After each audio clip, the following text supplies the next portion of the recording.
माझ्या पत्रामध्ये सांगितलं हे मंत्री कोण देवेंद्रजींना माहिती आहे. मुंबई महानगरपालिकेला माझं पूर्ण होत आहे. हे पैसे त्या संबंधित वरिष्ठ मंत्र्याला मिळालेले आहे, अधिकाऱ्यांना मिळालेले आहे. याच्यामध्ये पिंपरी चिंचवड महानगरपालिकेचं प्रचंड नुकसान झालेलं आहे आणि अद्यापही गणवेश मुलांना मिळालेले नाहीत. कळलं? कोण आहेत हे भ्रष्टाचार करणारे? याने महाराष्ट्राची बदनामी झाली आहे. मुलांच्या शालेय शिक्षणाच्या साहित्यामध्ये खरेदी भ्रष्टाचार करतात.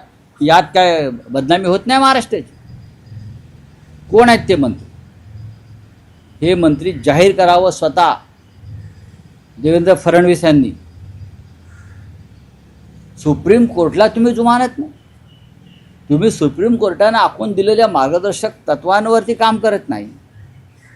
आणि किती 594 रुपयाचा फरक आहे एका नगामागे. म्हणजे किती किती कोटी, शेकडो कोटीचा भ्रष्टाचार.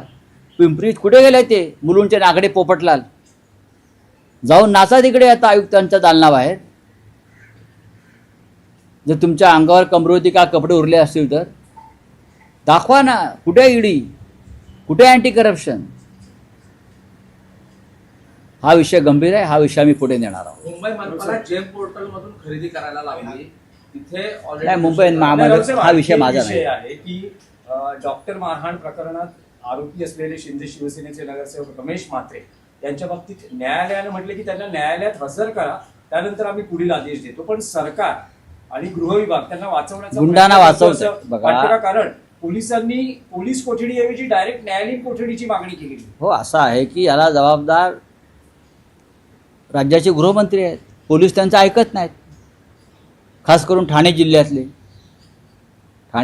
पोलीस हे त्यांचं ऐकत नसून ठाणे जिल्ह्यातलं पोलीस आयुक्त आणि त्यांचं पोलीस दल संपूर्ण शहरातलं हे डेप्युटी CMचं हे आहे, घरगडी आहे, हरकामे आहेत. सामान्य माणसाला एक न्याय आणि महिला डॉक्टरवरती हल्ला करणाऱ्या गुंडांना दुसरा न्याय. कोण लागतात तुमचे हे गुंड? हे प्रकरण साधं नाही आहे. हे प्रकरण आम्ही सोडणार नाही. ह्याच्यामध्ये न्यायालयाची कसोटी तर आहेच आणि ह्याच्यामध्ये पोलीस दलाची प्रतिष्ठाही पणाला लागलेली आहे. पोलीस कोणाच्या घरगड्यासारखं काम करताय ठाण्यातलं हे आता ह्यावेळेला दिसेल. बोलिये. आणखी एकच विषय आहे. महाराष्ट्रातला समान नागरी कायदा महाराष्ट्रात लागू करण्यासंदर्भात हालचाली सुरू झाल्या आहेत. काल असे संकेत राज्याचे मुख्यमंत्री फडणवीस यांनी दिले. हो, समिती स्थापन केली ती आहे. कमिटी जर पाहिली असेल तर आपल्याला कळेल त्या कमिटीवरती कोण कोण आहेत ते.